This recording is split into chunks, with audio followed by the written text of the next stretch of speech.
Hi everyone, this is the RRR310 Red River Cattle Yard. This yard will work 200 cows and calves quite comfortably. A couple of key features we're just going to run through today. One is it's got 3 large double gates in this yard, so we get a nice good entry. They're 4.4 metres wide, nice good entry for our cattle to get in without jamming up, coming in and out of the yards.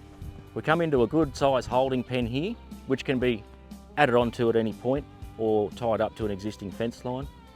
Once we've got our cattle in here, we'll process up around through the curved bugle into our round yard, or pound as I like to call it, where we can draft 4 different ways there, plus up the race and crush from there.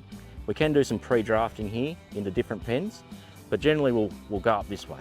As we flow around the cattle yard, we can see that the panels are nice and curved, just leading our cattle up and bugling them into our work area. All our exterior gates are double hinged, which means they'll fold around on themselves 180 degrees in each direction. So as our cattle are coming past, there's no opening for them to hip it shut and stop the mob from flowing through. On our double hinged gates, all our latches are to the side, so we're not leaving anything protruding out into the yards to hip on our cattle as they come through. Once we've taken the mob we want to work with up into this section of the bugle, we put them into our 8-sided round yard, which has got 5 different directions we can draft them into, 4 different pens separating cows from calves or steers from heifers, whichever, and up to the race, which the race has got a draft in it, so we can feed both the ramp separately to the crush and vice versa. Once we get into our round yard, we use 2 directional slam gates. So this slam gate has a nice heavy striker plate, so no matter which way you slam your gate from, it's going to catch with plenty of meat right into the inside of it. Once we're in the round yard, with your half a dozen or whichever you like at a time, it's a nice size, it's not too large, it's about 5.8 metres across, which means whilst I'm holding the gate and I have a waddy out, I can nearly touch everything on the nose from the other side. Once we do our drafting, we'll feed our cattle up into the curved G-force here. So as you can see, the purpose of the G-force is to keep us safe behind the cattle. We can throw the gate behind them and we're nice and safe to work, and push your cattle up to your race.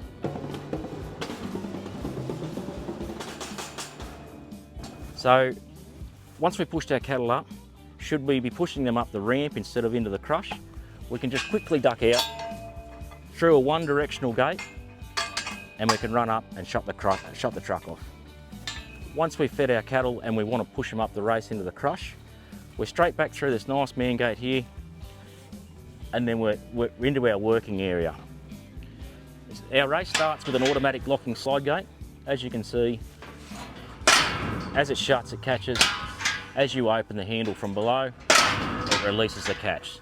So it gives us nice confidence that we can walk around, chase our cattle up through the curved sheeted race and into our Red River Red Star cattle crush. Cattle crush is a nice standard crush we have.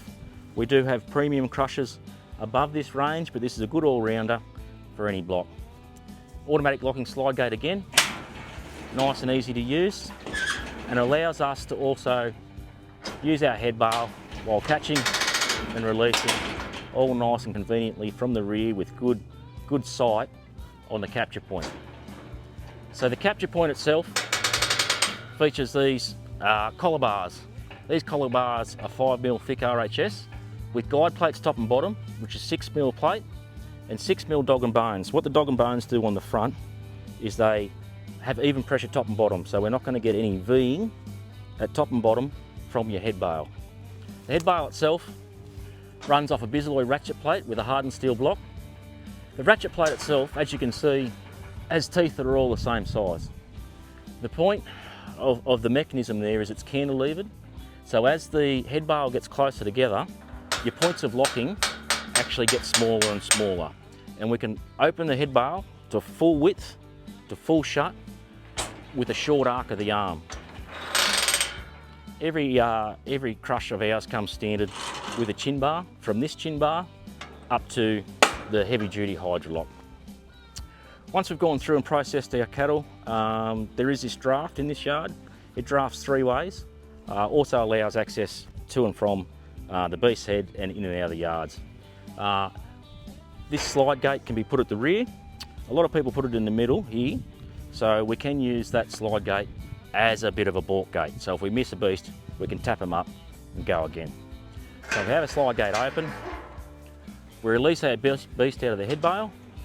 As she comes out, we can let her go one way, straight through, or the other, all from the head bale. That'll go, once they've gone through there, there's the 3 options that are there, plus the other 3 drafting options before the pound. And we've also got, down here, we've got a diamond, the same as we'd put in a sheep yard. So another drafting options down here at the end. We've got a diamond. These are the same as what we put in our sheep yards, obviously with cattle gates. We can send something back around the bugle to be processed again, draft back into our holding yard, back into a diversion pen there, or into here from one of the other pens. So we've got good flow of movement from any yard in this particular set of yards, the RRR310, into any other yard. And they can all direct back to that pound system. Please contact us for a quote. Thank you.